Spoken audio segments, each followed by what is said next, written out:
The beginning, 1936. In the off-season of 1936, the Bradford Winter Sports Club had been formed with anticipation of utilizing a selected hill just west of Bradford Village for the newfound popularity of alpine skiing. With little snow in town come December, the club's president, George Eaton, was traveling along Route 25 in East Corinth on his way to Montpelier when he passed the side hill pasture of the Eastman farm covered with a half-foot of freshly fallen snow. A handshake agreement with farmer Eugene Eastman was all that was needed to cement a partnership that would last for years to come. It's still going today, folks, so whether you're into skiing or snowboarding, don't forget to swing by Northeast Slopes in Corinth, Vermont this winter. Come enjoy the real snow at the oldest continuously operating ski tow in the USA. It's guaranteed to put a smile on your face. Northeast Slopes, a living example of Vermont's ski history and keeping skiing real since 1936. For more information, go to northeastslopes.org or visit them on Facebook for more information.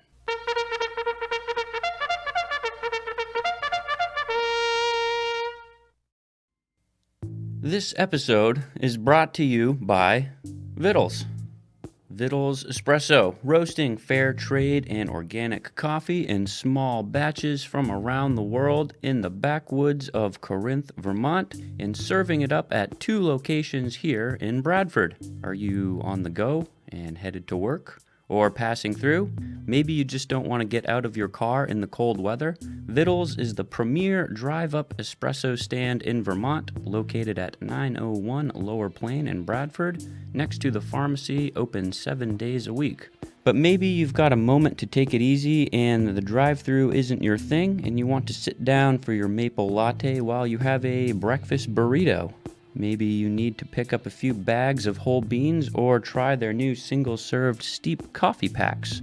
Maybe Sunday brunch and some beers with your friends is what you're looking for. Vittles is also located at 142 Main Street in Bradford at Vittles House of Brews, open Wednesday through Sunday. Either way, Vittles has got you covered, whether you're looking for a cup on the go or a place to relax for a bit. For more information, go to vittlesvt.com, new website coming soon, or follow them at Vittles Espresso on Facebook and Instagram.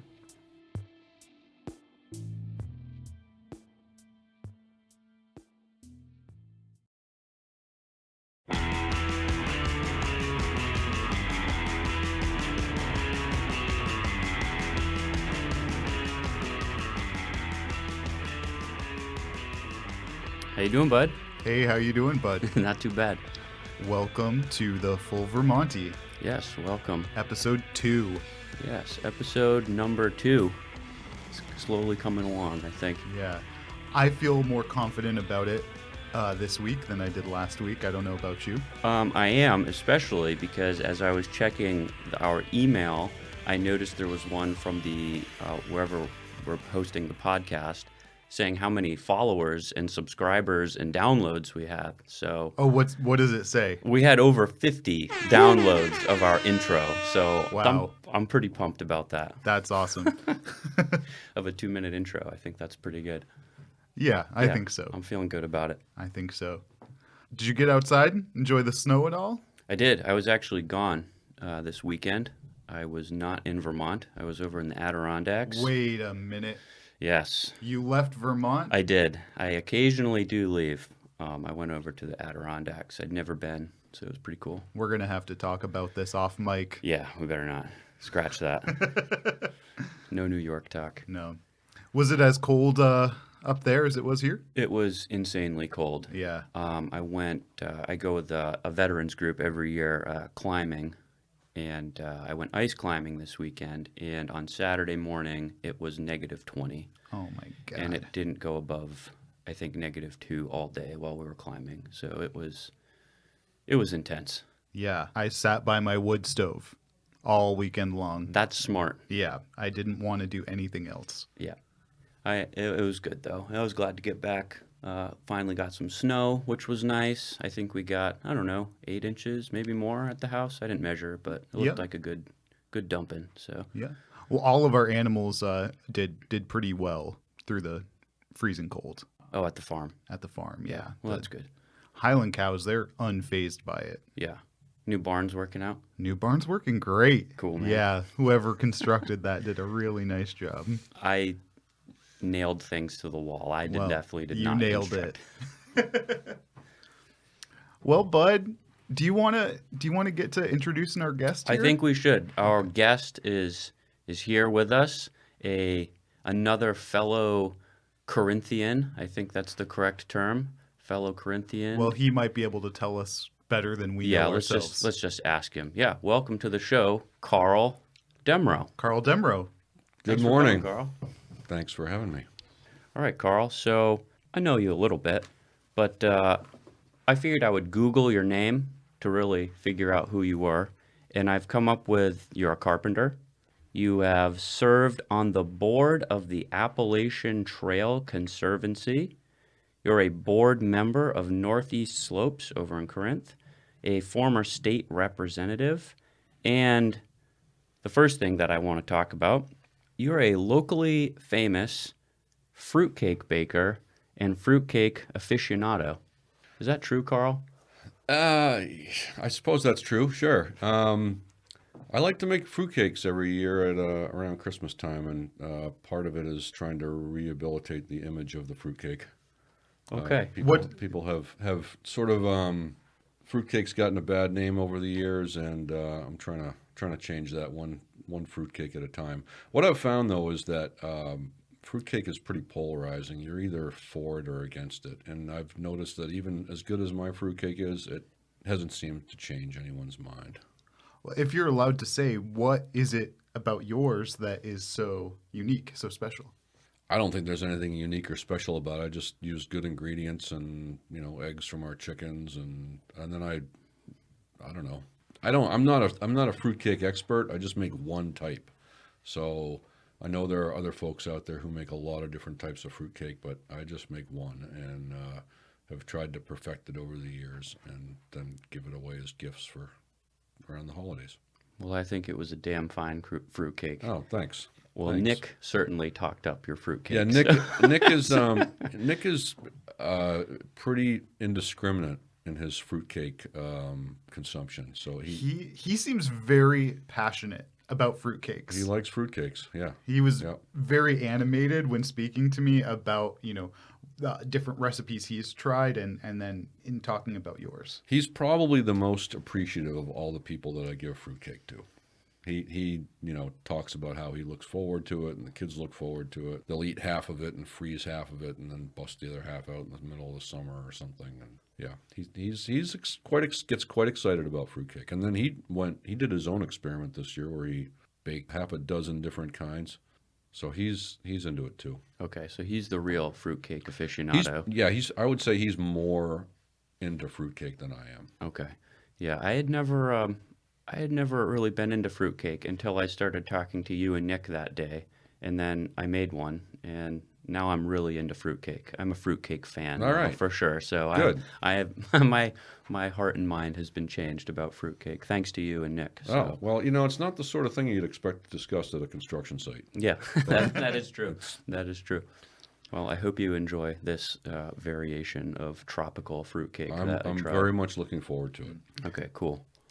I would be interested in trying your fruitcake, but I have been sober for 2 years now, and I heard there's a chance that your fruitcake might make me relapse. Yeah, my fruitcake does have a little bit of brandy in it, but I think that's, by the time that it comes to be eaten, most of the alcohol is gone. Cooked off. Yeah. Fair enough. Maybe you're safe then.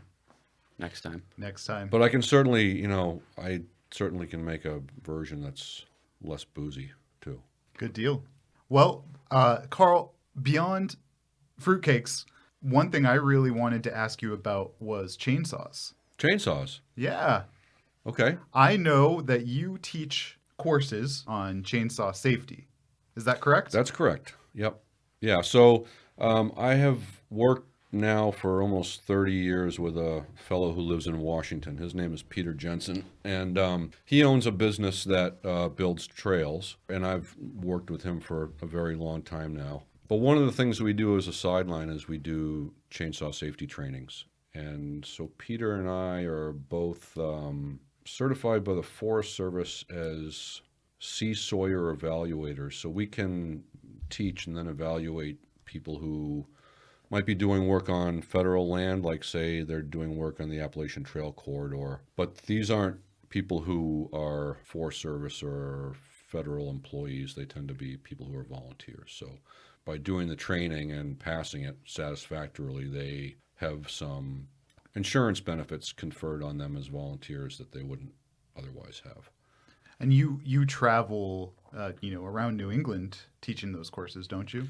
We teach in Maine. I've taught in Massachusetts. Oh, last spring I went to Pennsylvania. I taught two classes in Pennsylvania, one in New Jersey. So yeah, we're all over. But the baseline of it is trying to get people to wear their personal protective equipment, and then teaching them some techniques that are similar to the techniques that are taught in game of logging. But the focus is on safety, and of course, it's not the chainsaw that kills or injures people. Generally, it's the tree. So making sure that they understand some of the forces at work and can do the work that they need to do safely. So how long does it take, or did it take, to get like certified for teaching people? Or what goes into the actual certification or teaching people about all these things? Because I'm sure there's a lot that goes into it. Well, I'm not really sure how to answer that question. I've been teaching people now for 20 years. My start in this came from my work in the trails world, and there was an effort back in the 90s to get trail volunteers who were doing clearing blowdowns and whatnot on trails, more skilled with chainsaws and safer.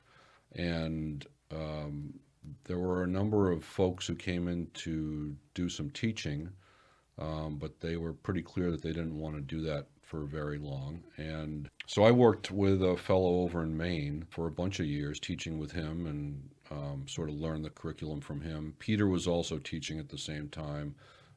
Peter and I have taught, and Peter's been a lead instructor. And then maybe 2016, I never had any certification until about 2016, and I went down to Virginia to take a certification class with the Forest Service and passed that, no problem. And I mean, it was kind of funny to do that after I'd been teaching it for so long, and I'd been teaching the curriculum for so long, but that's kind of what was involved with it. Interesting, yeah. Mostly on-the-job training and life experience then. A lot of OJT, and then watching Lester Kenway, who was the fellow in Maine that I worked with, and then working with Peter too. And those two are much more immersed in the sort of curriculum development and changes than I am. They'll let me know when things change. And Lester has since retired from teaching, so there's a need, because like with so many things, it seems, there's this older generation that is kind of aging out. And that's what happened with Lester, and Peter now is in his early 60s. And I'm not a spring chicken either, but I'm a little bit younger than him. So we're looking for more people to do this sort of stuff. It's important, and I think especially this time of year with the high winds that we get in winter. There was one day we were coming down one of the class 3 roads from working at one of our greenhouses, and there's a tree down in the middle of the road, and we had the whole farm crew with us, and luckily Jonathan keeps a chainsaw in the back of the truck. Yeah. So that we can, cut and clear these things as we're traveling through the back roads of Vermont. Yeah. Yeah. I know we get a lot of trees around here, and they do come down. Yeah. Do you have a chainsaw of a favorite? A favorite, yeah. We'll save that for the questions, man. Okay. We've got a... I can answer that question. That's an easy question to answer. Yeah, you mentioned something that seems to be a hot topic in Vermont, especially now, or I guess maybe it always has been. Older generations, just, we live in an old state. People are retiring. These skills are going to be forgotten. How do we remedy that? That's another element of our demographic problem. And I didn't listen to the State of the State, but I have heard the governor talk about that before, and I've had conversations with members of his staff about this issue when I was in the legislature. But there are a lot of different elements to that problem, and the one that most gets talked about is tax revenue, and how are we going to pay for state government when we have so many people who are no longer working and no longer paying into tax into the state coffers. But there's a whole other side of it, and there's I just think about it. I'm on the library board in Corinth, and we have a whole generation of folks who have sort of moved away from, and they ran the library for decades, And they've now moved away from that. And now we've got to find a way to replace those folks. The same is true at Northeast Slopes. We've got people who are aging out, and we need to replace them on the back end. And there aren't as many young people around. We have more, it's a graying state. So I think it's nice to be able to find folks who we can learn from and pass on some skills, and whether that's chainsaws or, I don't know, cooking some certain type Fruitcake. of thing, or fruitcake, or when I lived over in Washington for 16 years, and there were a group of folks in East Orange who played music together, and they're all in their 80s, and I remember listening to them. I don't know, it was maybe 10 years ago, and thinking, this is like unique music that is going to be gone in 10 years. You won't hear this kind of music anymore. All folks who grew up playing different instruments as kids, and then carried that throughout their life, and sang and used some of and were basically carrying on whatever tradition their family had around music. And I think that's another thing we're losing. But that's just one tiny little example of that. So how do you think we solve the problem of getting the younger generation not only interested in learning these skills, but how do we get them here to these rural areas And to stay here. Because Yeah. I know, I grew up here. I went to Waits River, then I went to Oxbow, but I couldn't wait to leave. And then I eventually made it back, and it was the best thing that really I ever did with my life. My wife and I moved back here, and it's been excellent. But how do you get young Vermonters to stay? Or do you Boy, if I had get an them to answer- come back? It's If such I a had an answer to that, that would be that would be a good answer to have. I wish I knew. It's challenging these days because there are so many more distractions for younger folks than there were, 10 or 20 or 30 years ago. And there's phones and social media and none of that. Social media it's not getting the stuff done. It's kind of not the real world. And so what do you do with people who are spending 3 hours a day on social media? That's 3 hours that they could be actually learning something useful, right. Or doing something useful, or volunteering, or being involved in their community, or whatever. I don't know how we keep people in Vermont. I think that it's important that people who live here go away for a little bit so they realize what a special place this is. That's what happened with me. You go out and you see the rest of the world, and you realize, no, this is not Vermont, and there are a lot of things in Vermont that are unique and special that really you don't find hardly anywhere else. So that's a really good segue into a question that we always like to ask about, your background. Are you a native Vermonter, or did you move here at some other point? Say the F word. It's okay. Or are you a Flatlander, Carl? I was going to use the M word. I'm from Massachusetts. Oh, yikes. Yeah. I was born in Boston and grew up in Andover, went to UMass, and moved to Vermont in 2001. I had moved to northern New Hampshire for a job in 1993 and was there until 2001. But I did spend a bunch of time over here. I lived in Ludlow for about 4 months in the early 90s and rented condos to people at Killington for a winter, and always wanted to move back, and then spent some time in Boston after that, and then 8 years in New Hampshire. But the plan was always the time I spent in Vermont really made an impression on me, and I wanted to end up here. So what really made that impression? What was it about Vermont that was special? I think it seemed to me that life kind of slowed down here a little bit, and things were less hectic, and you lived your life more according to the rhythm of the seasons, and you could do things here and be a little bit more self-sufficient. When I lived in Ludlow in the early 90s, I was really getting into mountain biking at the time, and there was just so much to do around there, so many great rides to do in the woods, and that for me, I mean, you couldn't do that in Massachusetts. Anywhere in Massachusetts, there was just all sorts of controversy around mountain biking. So, but that wasn't the case here. But even when I lived in New Hampshire, I lived in a resort community there for 8 years, and I could never have bought land over there. It was just ridiculously expensive, and so was always looking over here, and always kind of looking in Orange County too. You know, sort of in between 89 and 91, and the job that I had over there in New Hampshire, I left in 1998 and did some traveling after that. But the plan was to move to Vermont, and it took until 2001 to do that, but finally made that happen. So no ties to Corinth. You just ended up in Corinth. You know, I came to Corinth in 1994 to meet with Guy and Laura Waterman, and they were trail maintainers for the organization that I worked for, and I came over there to sort of try to mend some fences with them that had been sort of damaged by my predecessor at the job that I had, and that made an impression on me too. I went out to their homestead. It was, half a mile walk into the woods, and then they lived out there with no running water and no electricity and no phone. And that was the first time I'd ever seen that. That was fascinating to me. And I made the trip over to see them a couple more times over those years, and then made it over about a month before Guy died.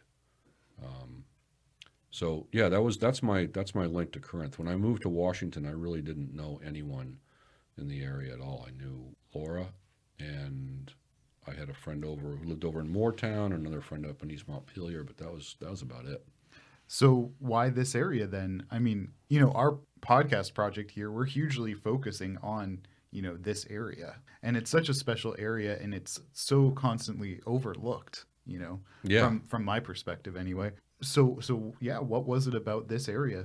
Well, it seemed like a place that land was a little bit more affordable, and I wanted to have a little bit of land. And the other thing for me was that I was had gone out on my own at that point to try and be a trail consultant and work with organizations that either had problems with their trails or needed management plans written or wanted to design a new trail, that type of thing. And it seemed like a good location to sort of be in the middle of what my sort of service area would be.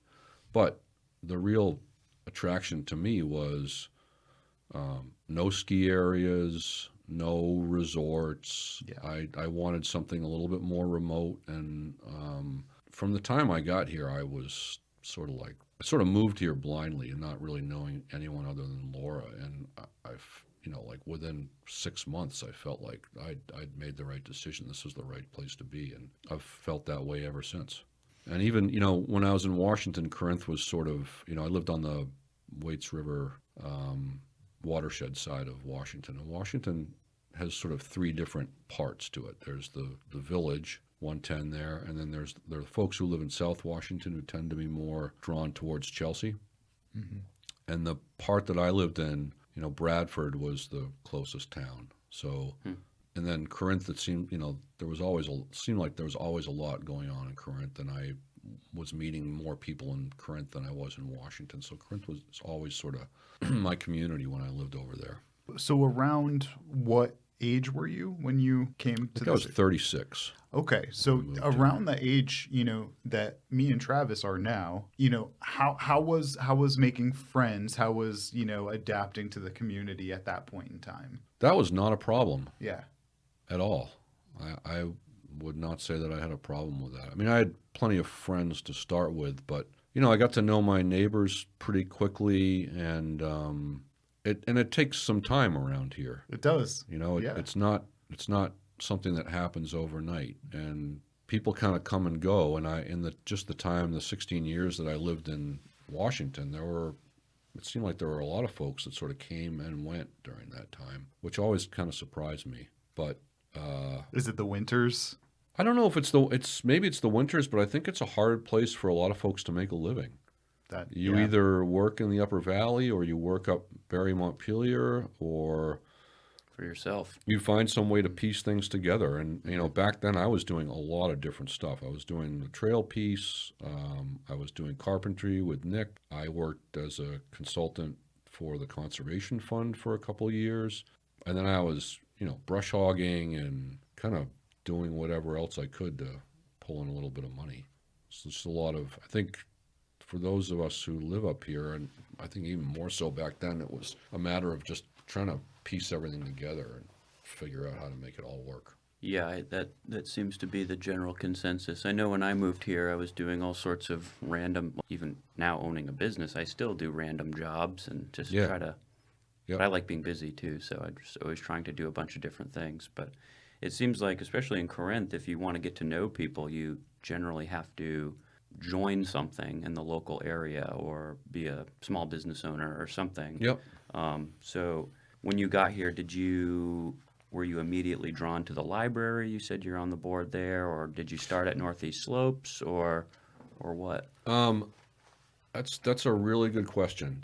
What ended up happening when I moved here was I was working for the Appalachian Trail Conservancy as a consultant on a project down near Woodstock, and I met a woman down there who was working for the Conservation Fund, and she offered me a job. So I worked for the Conservation Fund for 2 years, sort of scoping out projects all over northern New England. And these were projects where the fund would purchase a piece of land and then that the federal government wanted, and then sell it to them when they were ready to buy it. So I bought some land for the Green Mountain National Forest. I bought some land for Umbagog National Wildlife Refuge.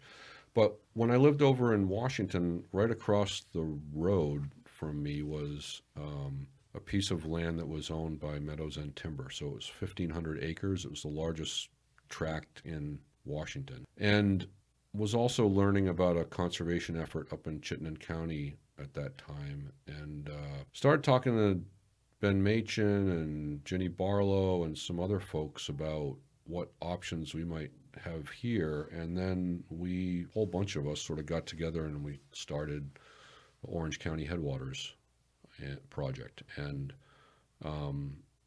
so I was involved in that project for, I don't know, 6 or 7 years until things sort of stopped happening when the bottom fell out of the financial markets in 2008.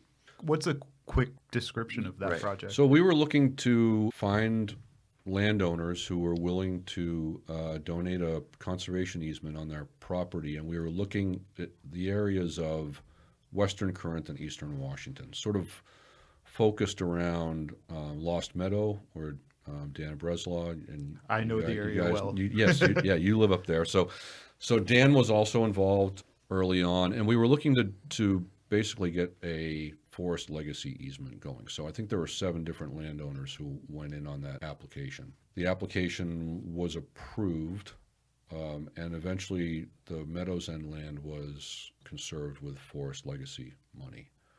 And then there were a whole bunch of other folks who just decided to donate conservation easements on their properties. So I think in total we protected about 5,000 acres That's awesome. in those 2 towns. I know during those that years. the Johnson Hill. That's Mhm. I live That- closer yep. to that area than I do to Lost Meadow. Right, And that was one of the pieces.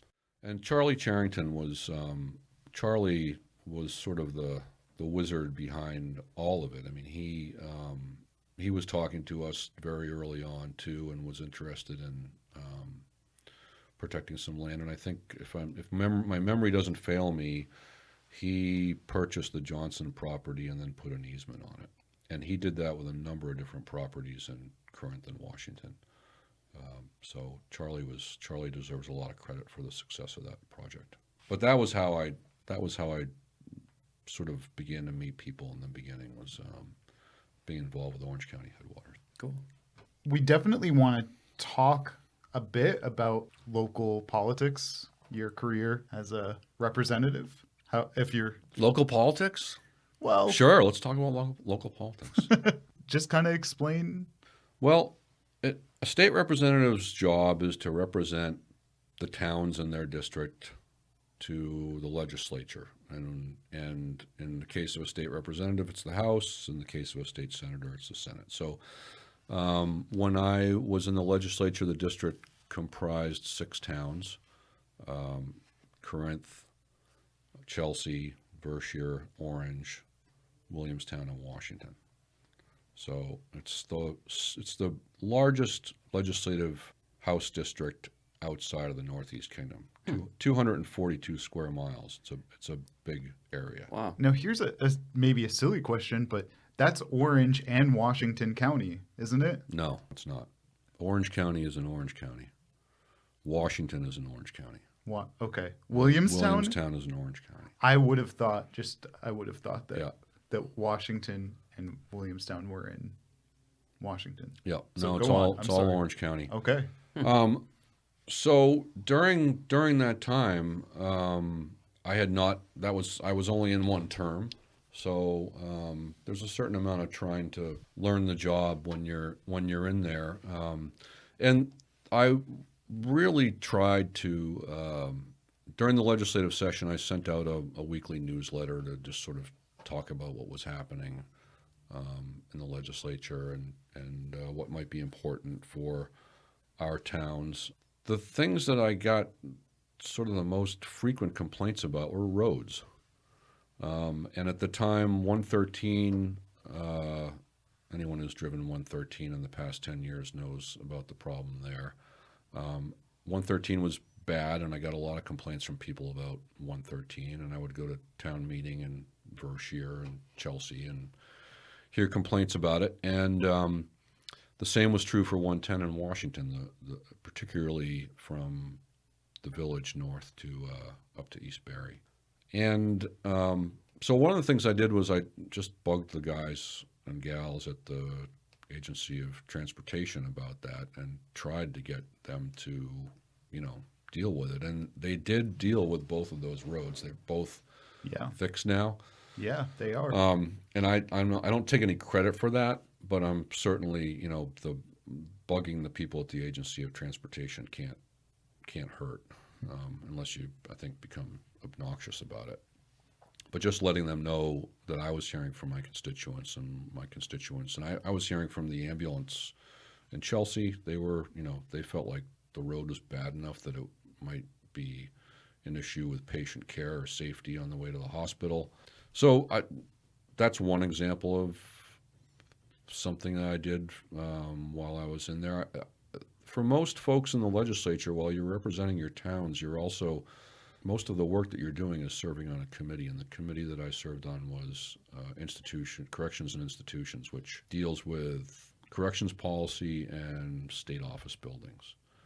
And during the time that I was in there, we were pretty focused on trying to find some alternatives to the women's prison up in Burlington, which was built in 1970 as a male detainee facility. So it was built as a jail for men. It wasn't built to have programming spaces or family visitation areas, or certainly wasn't built to be specific for women. And during the time that I was there, I went to Maine and visited the women's prison in Maine, and they have a reentry facility there for women, and that's a facility that was purposely built for women. And the difference between the two is pretty striking. And so one of the things that I worked on while I was in the legislature was trying to figure out a way to have something that was a bit more equitable for women rather than a jail a facility that was built as a jail for men 50 years ago. That's awesome. I knew nothing about any of that. That's really cool. Well, I didn't either, too, until I ended up in the legislature. And that was, one of the great things about being in the legislature is you learn a lot about Vermont and you learn a lot about state government, but then you also have the ability through your committee assignment to really dig deep into an issue that maybe you didn't know much about. And for me, I did not know much about corrections, and that was one of the reasons I chose. I asked to be on that committee because I like budgeting, and that committee writes the capital budget, and I didn't know anything about corrections, and so it gave me an opportunity to sort of learn something that I didn't know anything about. So, excuse me, do they essentially just throw you onto a committee, or do you have somewhat of a pick? I don't know. Obviously, I don't know anything how that works. You have, you're asked what committee you'd like to serve on. So I think most people give one or two choices, but it's really up to the speaker to decide. The committees all belong to the speaker, so the speaker decides what committee you'll serve on. Yeah, interesting. Yeah. So I guess a local issue, there's potentially some sort of facility going into Newberry. Is that correct? Right. Yeah. What's Yeah. what's going on with that? So the facility that the state has proposed, that DCF has proposed in Newberry, is meant to replace a facility that was in Essex, I think, called Woodside. So Woodside was a secure facility for youth that had entered into basically the it's not corrections at that point, but they're maybe involved in some criminal behavior, but they're underage. So that facility was deemed to have some problems. It was an older facility and it was knocked down, and DCF decided that they could do without it, and the Scott administration decided to demolish it.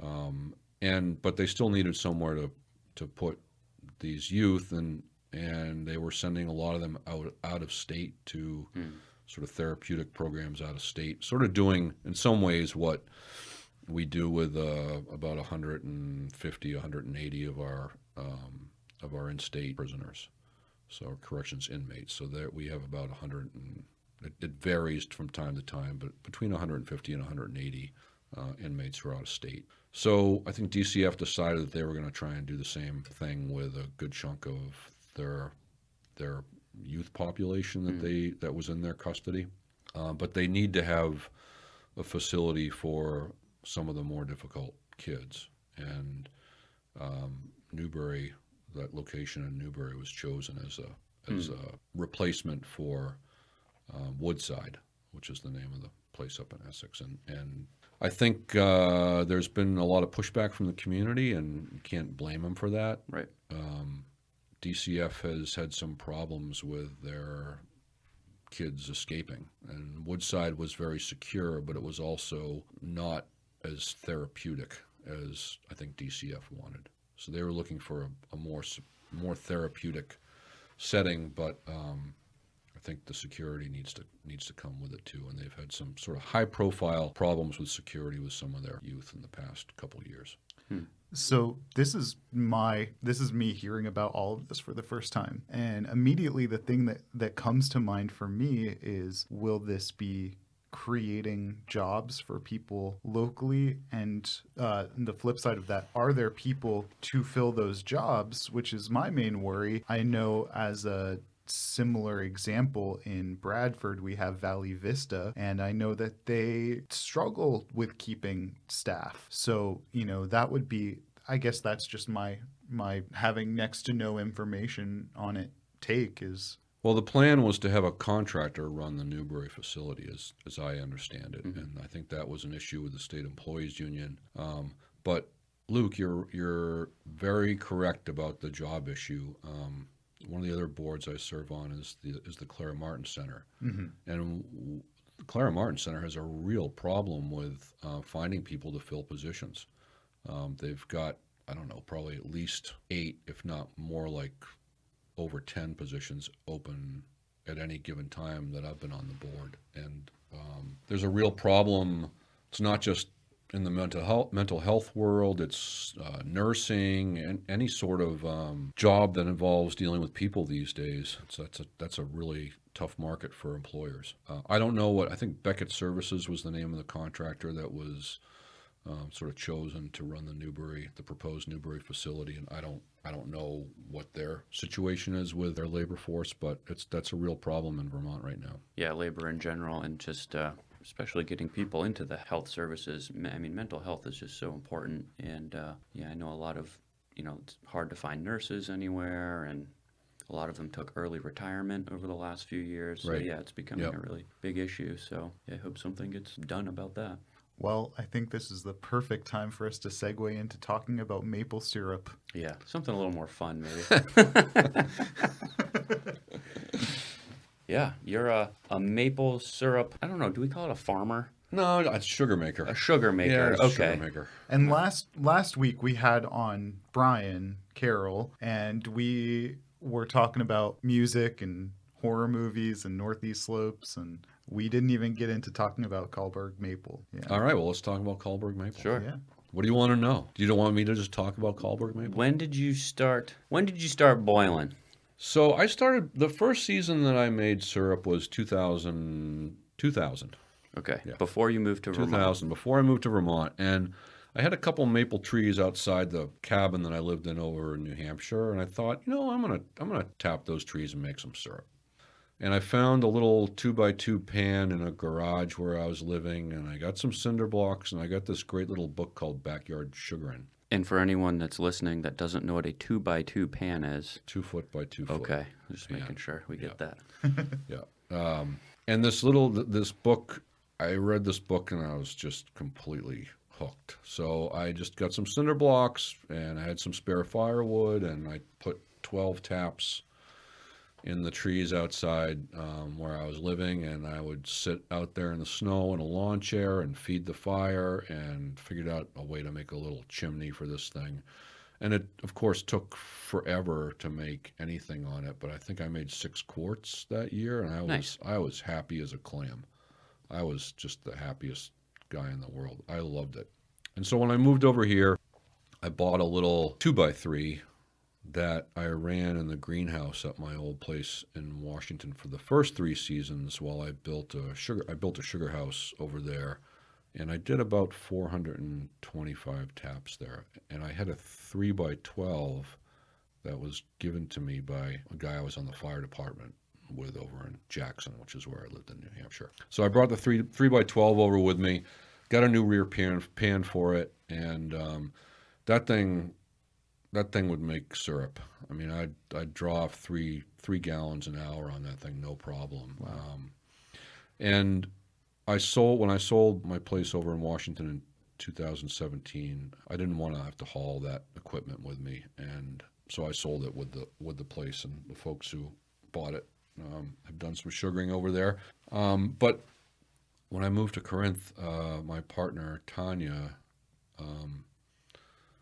would always point out the sugar house that was on our next door neighbor's property, and would talk about how great it would be to get that thing running again. And the lines were already up, so that we didn't have to put up new lines, but they needed some work, and we did buy a new rig for it. It's a 2x8, but the difference between a 2x8 and a 3x12 is pretty striking. So it takes a lot longer to make syrup on a 2x8.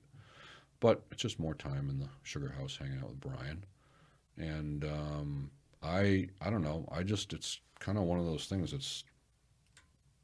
I just look forward to it that time of year. And of course, we're doing 300 taps, so that's certainly not a business-sized operation. That's a hobby-sized operation. Someone told me once when I moved over here that anything less than 1,000 taps was a hobby, and and I think that's right. I think that's even more. I think the number now is higher than it was 20 years ago. 20 years ago, there wasn't sort of the widespread use of reverse osmosis that there is now. Not as many people had oil-fired rigs right back then. I mean, now you got operations in Vermont that have 100,000 taps. Some nearby. Yeah, and you're not going to cut wood for that operation.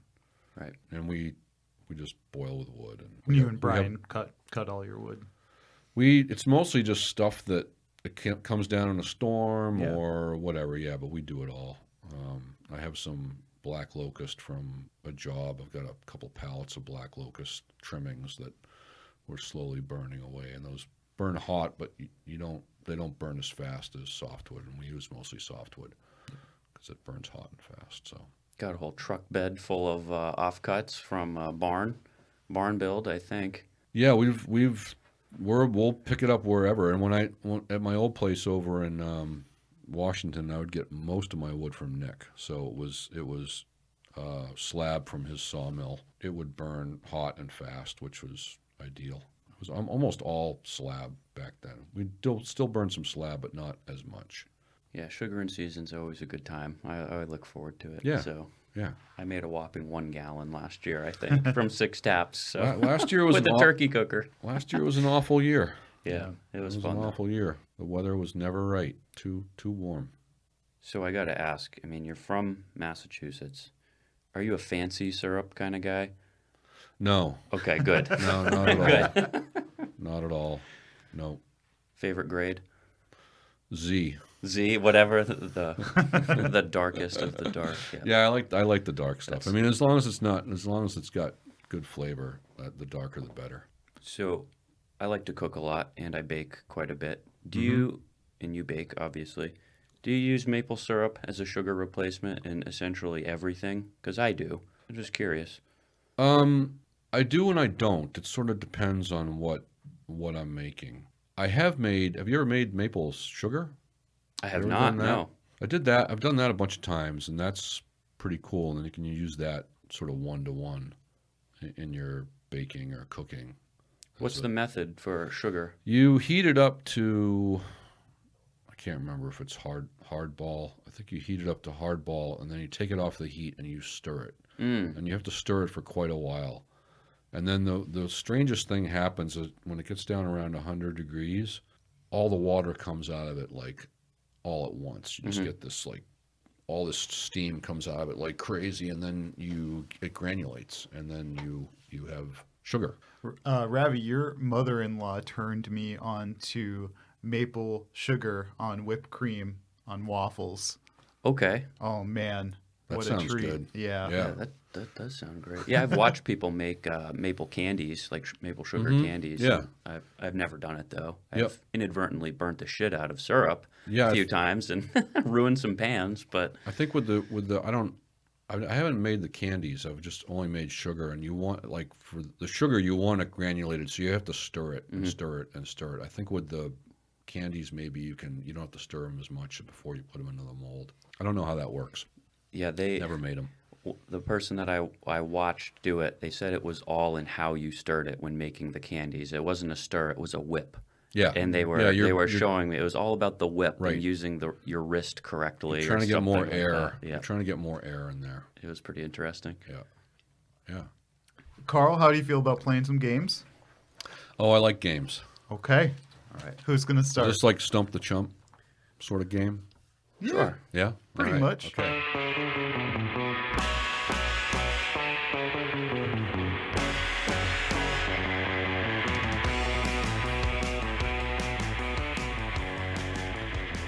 I've got some 5 random questions just to get All a right. little bit of a feel for you. Then I don't know if you want to do yours, and then I can do trivia. How many games do you have? I have 2 games, and then we also have 2 listener-submitted questions.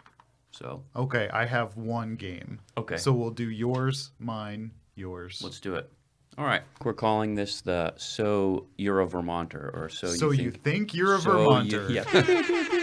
All right. Question number 1. So you think you're a Vermonter? Question number 1. What is your favorite variety of apple? I'm a russet kind of guy. That's a really hard question. I bet it's an old variety. I'm partial to the Duchess of Oldenburg. Are you familiar with that apple? That's an early season sauce apple. I have an old Duchess tree on my property, a very old one that's probably going to blow down any day now. Yeah. It's been scoped out by some apple aficionados in the area, but yeah, I would like to graft it onto something else before it completely dies. I'm also partial to the russets. Nice. So goldens, knobbed, and then there are some smaller russets, small French russets. Yeah, nice. But if I was going to answer that question, I'd have to say the Duchess. All right. Number 2, Steel or Husqvarna? Or is it Husqvarna? I'm a husky guy. You're a Husky Yeah. guy. All right, fair enough. I don't want to disparage steels, but I've never understood the whole half choke thing. Why complicate stuff? It's kind of silly. Yeah. Question 3, John Deere Green or Kubota Orange? John Deere Green. I own a John Deere 5105 All right, fair enough. that I've had for 20 years. That's a great tractor. I love it. Nice. Number 4, wood or solar? You might get in trouble on this one. Yeah, I've heated with wood for 30 years now. But there are times that I say to myself, is there a way that we could do this that would be more friendly for the environment? But at the same time, it's important that we have ways to get low quality wood out of our forests so that we can improve them and make them more economically viable as sort of a wood from a wood product standpoint. It sort of brings the whole question of the Rygate power station to mind, right? There are folks who believe that Rygate should be closed because we shouldn't be doing anything with wood heat. But anyone who understands forest health knows that our forests are going to be much less healthy if we don't have markets for low quality wood. And firewood is one of the best ways to get rid of low quality wood. So I have to say I'm a firewood guy. I'm a wood guy. Good for you. Nothing wrong with that. Yeah. Yeah. Not to mention the carbon footprint of producing solar panels and shipping them and then shipping them again. And Yeah, and I think that there's the whole issue of wood being carbon neutral. You know, you're not sucking former dinosaur plants or marine algae out of the ground that was put there millions and millions of years ago and then burning it. You're burning something that, I mean, it's essentially a closed loop, right?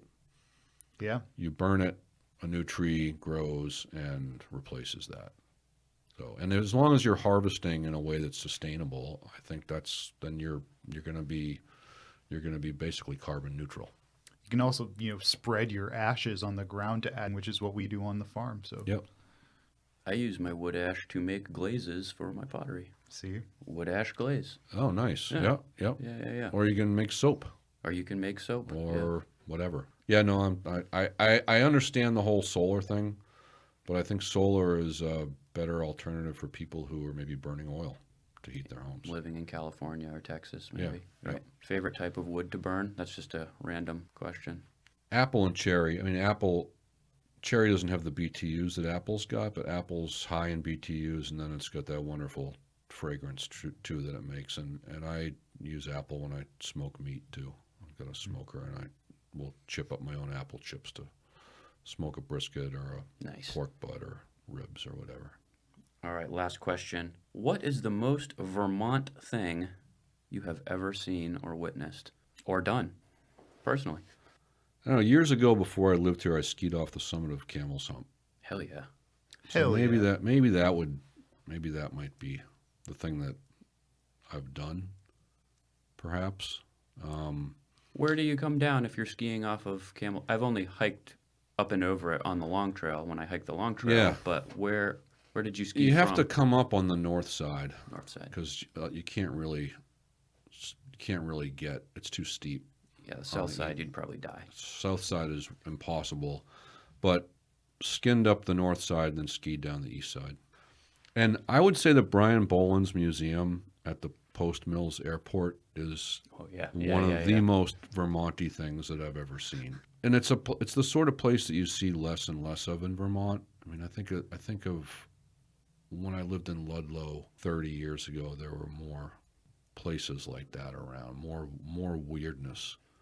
But between the Vermontosaurus and all those little vehicles that he'd built out of the scooter carts, Yeah. and then all the stuff in the museum, which is like a treasure in and of itself. That place is really. It's very, very sad to lose him. Yeah. He Rest in peace. was a special guy, and made this little corner of Vermont just a little bit more eclectic and offbeat. We love that Vermont weirdness. Yeah. Have you been there, Luke? Yeah. It's so cool. Yeah. I particularly like the little corner of, I think it was just all dentist chairs. It's just such a wild place. Yeah, and the dentist chairs, they're sort of overlooking the field. It's kind of like the the terminal. It almost feels like being in an airport terminal there, with all those windows looking over the field, and you're like, well, where's the gate? Why are all these dentist chairs here? Yeah, no, that's a very cool place. I don't know what's going to become of it, but I hope that can be preserved. Should be a Vermont historic site, in my opinion. Yeah. All right, Luke, you're up. All right. I'm going to pull out the Farmer's Almanac. Because that's something we follow here. It's going to be better than our last episode, I promise, because I figured out how to turn it into an actual game. This is a game called Well Alman Actually. The Old Farmer's Almanac is a reference book containing weather forecasts, planting charts, astronomical data, recipes, and articles. It has been published yearly since 1792. The almanac describes itself as useful with a pleasant degree of humor. Today we will play a game I will describe as useless with a negative degree of humor. This is a game called Well Alman Actually. The Farmer's Almanac provides a chart based on the moon's sign, which shows the best days each month for certain activities. For example, January 4th and 5th were the best days this month to perm your hair as well as to castrate your livestock. In this game, I will give you a multiple choice question with one answer being a correct prediction according to the almanac. Are you ready for question 1? I'm ready. Okay. According to the Farmer's Almanac, January 23rd and 24th will be the best days to A. Darn your socks, B. Summon a forest nymph, or C. Trim your hair to discourage growth. Trim your hair to discourage growth. That is correct, Carl. Wow, discourage growth, huh? Yeah. Wow. Yeah, that's different days of the month to trim your hair to encourage growth. Question number 2. January 20th through the 22nd are the best days for which of the following? A. Harvesting above ground crops. B. Harvesting below ground crops. Or C. Challenging an enemy to a duel. I'm going to say harvesting below ground crops. You're 2 for 2, Carl. You got it. Question number 3. January 8th and 9th were the best days in January to A. Play the lottery, B. Cut hay, or C. Build your own furniture. Play the lottery. Unfortunately, that is B. Cut hay. January Really? 8th and 9th were the best Cutting days hay in January. January Yeah. in Vermont. According to the Old Farmer's Wow. Almanac. Wow. What All are you right. harvesting below ground as well? I got to back up for a second. Oh, yeah. Well, Rutabagas? Rutabagas, Oh, yeah, you can okay. overwinter your, parsnips, Turnips. anything like that. Okay. Yeah. We have some overwintered parsnips that get so sweet and yummy. Really? Yeah. I'll bring you some. Yeah, hook me up, man. Yeah. Come on. They're better in the spring. Yeah. Hey, do you grow horseradish around here? I had horseradish at my old place in Washington. I got it from a place down in Pomfret. I would love to grow horseradish. You can grow it, but you've got to be careful with it because it spreads like crazy. So the thing to do is to like Jerusalem artichoke or something. yeah, It just exactly. spreads So everywhere. get a barrel, get one of those plastic barrels and cut the bottom out of it Yep. and bury that. Okay. And then Nice. you can grow it inside the barrel and the roots won't be able to spread. Got it. Cool. Cool. One last question. Question number 4. January 8th and 9th were also the best days in January to A. Sell all of your belongings. B. Exercise negative spirits. Or C. Destroy pests and weeds. I'm going to go with C, destroy pests and weeds. That is correct, Carl. On this edition of Well Alman Actually, you scored 3 out of 4. Wow. Nice. Great job. Basically a farmer. All those years of reading the almanac, I think have finally paid off. Really paid off. I like the Castle Freeman commentaries at the edge on the margin on each month too. Those are always fun to read. But that's published in New Hampshire. Great. Great. They're definitely not going to sponsor us, that's for sure. All right, trivia time. The state flower is what? The official state flower of Vermont. Is it the apple blossom? It is not the apple blossom. It is the red clover. Oh, yes, of course I knew that, but couldn't summon it. No worries. Ask me what the state vegetable is. That might be next week. All right. Our state soil, because we have a state soil, sharing the same name as a nearby town is what? Tunbridge. Tunbridge soil is the state Wow. soil. Yep. That's awesome. You're a hunter. You might know this one. The Vermont Fish and Wildlife's symbol contains 3 animals. The white-tailed deer, of course, a trout, and what they call on their website, the king of the game birds. The king of the game birds. The king of the game birds. Is it a ruffed grouse? That is correct. It is a ruffed grouse, also known as a partridge around Yes. these places. Yeah. All The right. colloquial term. Yes. Partridge. Number 4, a little more challenging, I think. For the first 6 months of Vermont's independence in 1777, before being the Republic of Vermont, it was known as the Republic of New what? The Republic of New blank. Well, I'm going to guess either New Hampshire or New York, but one of those would obviously be incorrect. It was known as the Republic of New Connecticut, oddly enough. Oh, God. Yes, I know. Good thing we changed it. Yeah. What? Last question. I'm glad I didn't know that. The last trivia question. The Constitution of Vermont was adopted on July 8th, 1777, at a tavern in what town? In Windsor. That is correct, in Windsor. All right.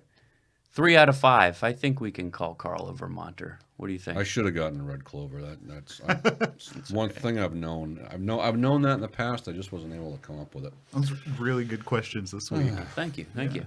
We got to get to the questions. Oh, yes. Ask a Vermonter. Our first listener submitted questions. And I think these can just be for Carl, or they can be for everybody. They're just for Carl. And Okay. if you want to submit a question, hit us up on Instagram or email us at thefullvermontepod@gmail.com. Yes. All right. And here we go. First of 2 listener submitted questions. This is from Anonymous Vermont Transplant. Dear Full Vermonty, how do you feel about, in quotes, native Vermonters over the age of 40, that's very specific, who complain about the cold winter weather every year? I think they are annoying and no one told them they had to stay here. Thank you. Signed, Anonymous Vermont Transplant.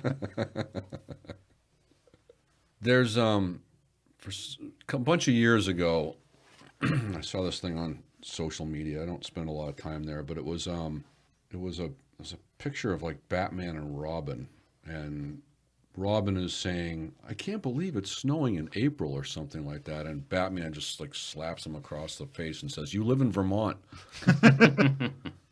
So I guess that's my response. Yeah. Perfect. But my birthday is April 11th, and I love it when it snows. I love it when it snows on my birthday. It's one of my favorites. I don't have a problem with cold weather or something.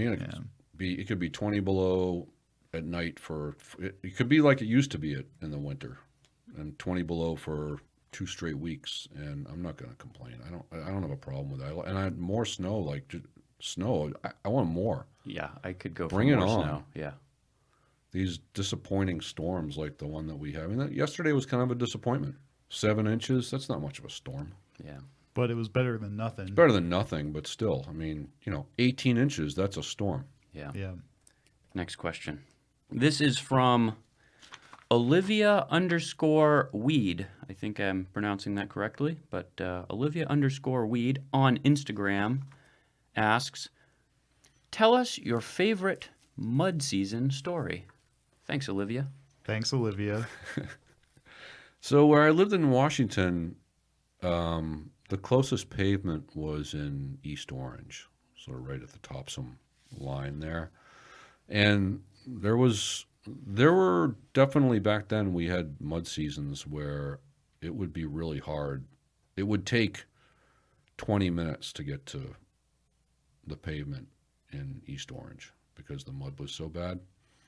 And there were years when it would be impossible. When I first moved here, I had a Subaru L wagon, so it was 4-wheel drive, but it was kind of low.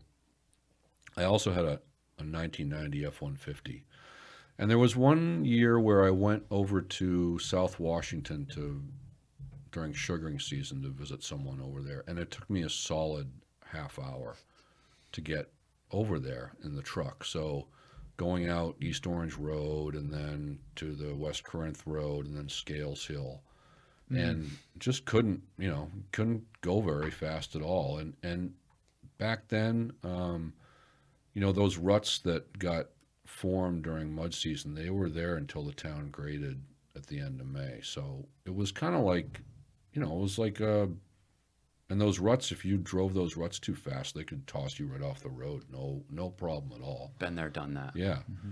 So, and I don't think that our mud seasons lately have been all that bad, but Well, I think a lot of that is due to our awesome road crew. I mean, we do have a fantastic road crew. Yeah, shout out to the Corinth no, road crew. No question about that. They are very, very, very good.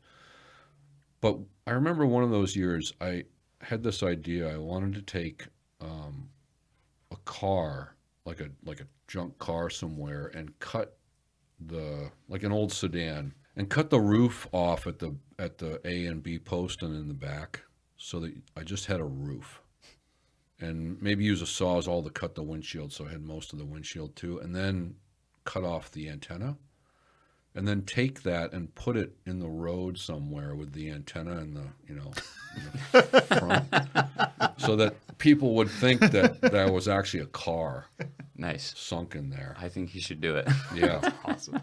But have you ever had that experience of breaking through the crust in the road when there's like a slurry underneath? Probably. Sometimes you might have some mud season and things can get really sloppy, but then things freeze up, and then you get the crust and you break through the crust.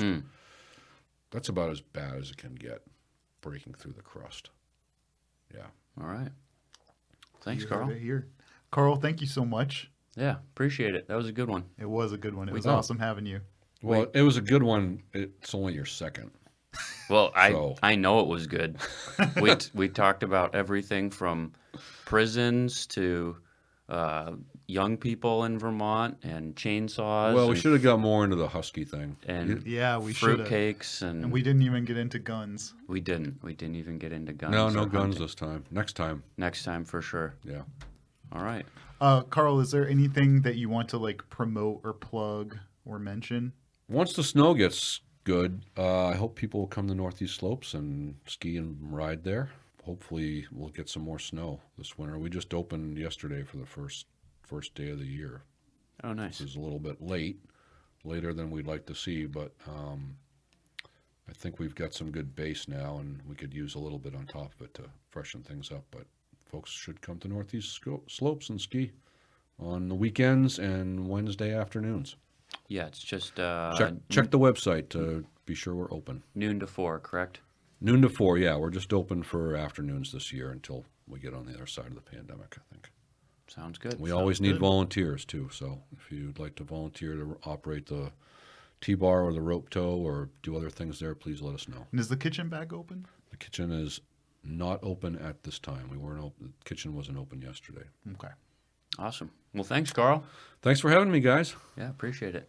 Good luck with the podcast. We will. All Thanks. right. That Bye. it? See you later.